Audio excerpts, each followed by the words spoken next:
Olá, sejam bem-vindos ao IPAcast, conteúdo científico que aborda intelectuais e política nas Américas. Meu nome é Gabriel Antônio Granja e sou mestrando pela Unesp de Franca. Eu tenho como pesquisa o debate historiográfico de expansão do oeste dos Estados Unidos, tese da fronteira de Frederick Turner e o movimento Nova História do Oeste, na perspectiva e representações do jogo da saga Red Dead. Eu venho nesse episódio hoje trazer para vocês uma resenha falada do artigo Liberalismo Radical e Anarquismo no México Porfirista, do autor Felipe Deveza, esse que é um doutor em História pela UFRJ. Se debates acerca das correntes políticas liberais e anarquistas te interessam ou você tem curiosidade para saber mais delas, mais precisamente do contexto onde o México foi governado pelo general Porfírio Dias, vamos embora para esse episódio do IPAcast.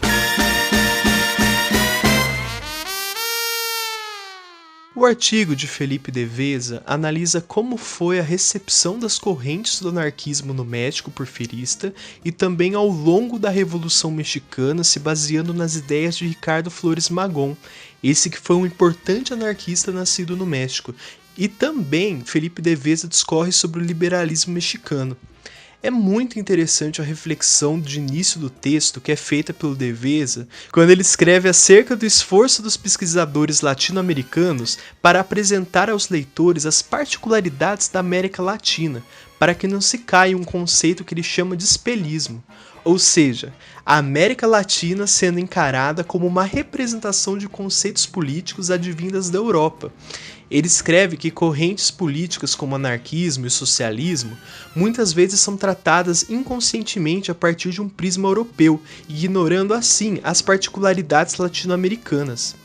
O Felipe Deveza, escrevendo esse artigo, fala muito da revista Passado e Presente de crítica marxista, que foi extremamente importante nas décadas de 60 e 70 para a esquerda latino-americana e mudou completamente o olhar da América Latina para o marxismo. Os pesquisadores, entre eles o José Aricó, publicaram até trechos da obra de Marx e Engels sobre a América Latina. E para o Aricó era de extrema importância explicar a dificuldade da implementação do marxismo na América Latina devido às particularidades da região e suas diferenças da Europa. Era necessário uma estratégia para tal. Foi aí que, após a Primeira Guerra Mundial, nos finais do século XIX, com a influência do liberalismo positivista e a ascensão do movimento socialista, fez com que uma chama de esperança acendesse para os pensadores marxistas dessa época. Diferente da Europa, o autor escreve que a classe operária nascia em um ambiente de representação popular no parlamento praticamente nula na América Latina, com a oligarquia conservadora do Estado em grande quantidade juntamente aos liberais da oposição. Nesse contexto todo, a repressão gigantesca da oligarquia mexicana da época, com os liberais e a classe operária, fez com que o anarquismo encontrasse espaço segundo Deveza. A intelectualidade liberal marginalizada o abraçou primeiramente e, posteriormente, os operários, muitos deles estrangeiros. O autor, Deveza, também coloca que foi do liberalismo radical de alguns setores das classes médias na América Latina, como jornalistas, a responsabilidade do compartilhamento de obras de agitação vindas da Europa. Felipe Deveza descreve que a exclusão das classes médias na participação política vinha acontecendo no México por conta do processo do liberalismo radical ao anarquismo. Segundo Arnaldo Córdova, analisando o anarquismo de Ricardo Flores Magón, que tinha como oposição o governo Porfírio Dias e vinha do interior do movimento liberal, o anarquismo é a etapa mais radical do desenvolvimento lógico do liberalismo. Essa relação, segundo Deveza, fez com que os anarquistas mexicanos se vissem em uma posição de vantagem na realidade onde estavam inseridos, com este debate político, começando assim a se organizarem em partidos.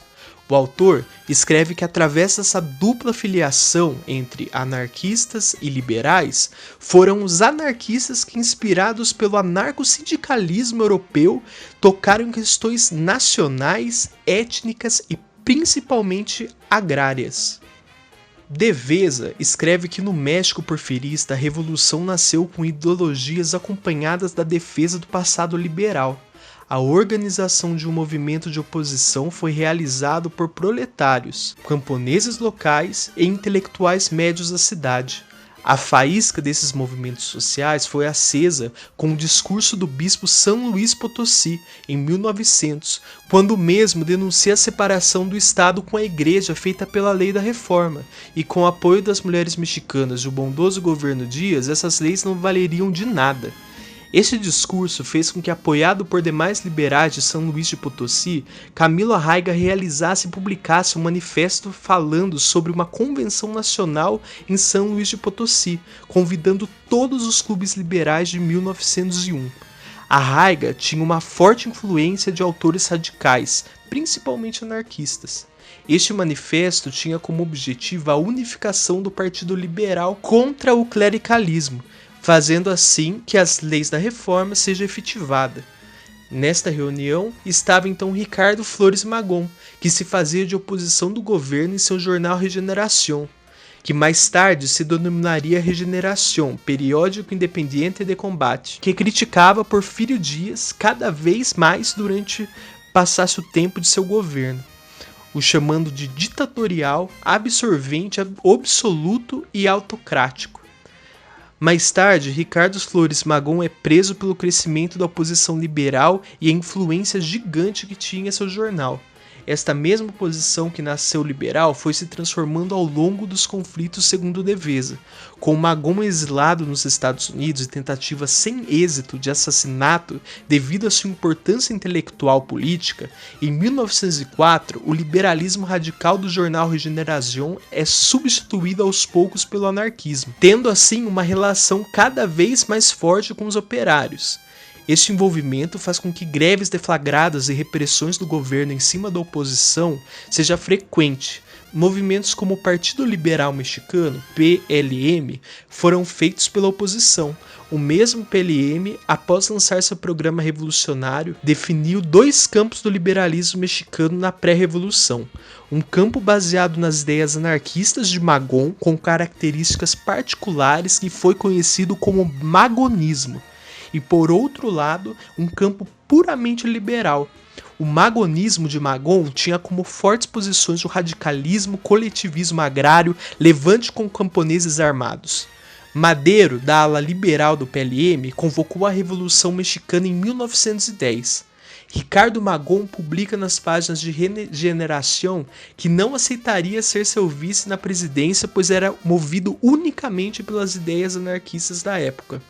Enquanto a revolução acontecia e, consequentemente, as lutas armadas também, o governo Dias continuava a reprimir sua oposição e principalmente os liberais mais moderados, esses que se juntavam a Madero em sua ala liberal, que, segundo o autor, apenas propunha uma transição política e não uma transformação revolucionária da sociedade, como Magón.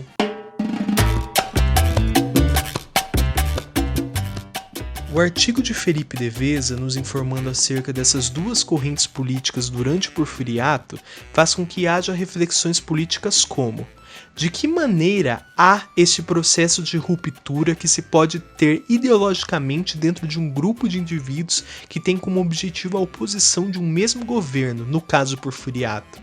O acesso às fontes políticas de diferentes aspectos ideológicos podem de fato caminhar junto para o mesmo objetivo?